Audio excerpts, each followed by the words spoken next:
Muy buenas, hoy vamos a hacer el unboxing del sensor Pionix KX15DT. Este es un sensor de doble tecnología.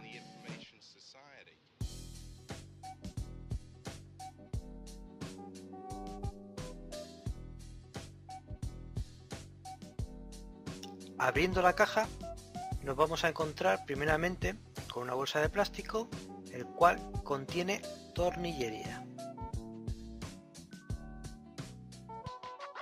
Y también vamos a ver dos piezas de plástico.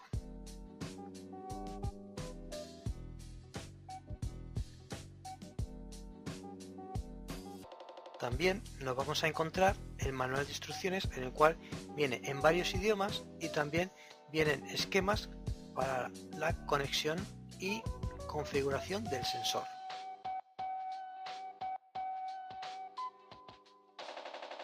Aquí vemos el sensor, vemos que no hay nada más en la caja y el sensor viene en una bolsa de plástico para que no tenga ningún tipo de roce contra ningún elemento.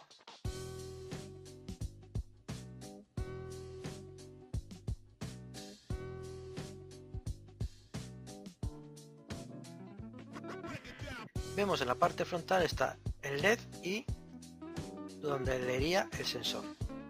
Vamos a poner esa pieza de plástico, es una rótula de pared. Se pone en la pared y se puede orientar de izquierda a derecha. Y esta otra pieza de plástico es una rótula de techo, en el cual se pone en el techo y se puede poner hacia un sitio u otro el sensor.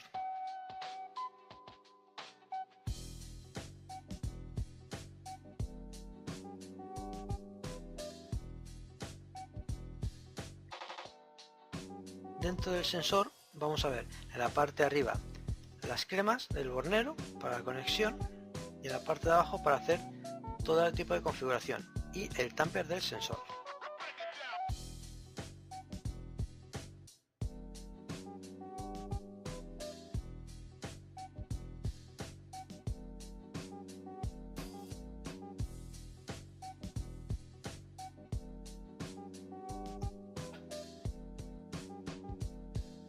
Si quieres saber más sobre seguridad electrónica, suscríbase a este canal o visite nuestra página web o de Facebook, Seguridad Electrónica y algo más, donde continuamente ofreceremos información sobre esta área, que puede ser de su interés. Espero les sirva de ayuda, un saludo y muchísimas gracias.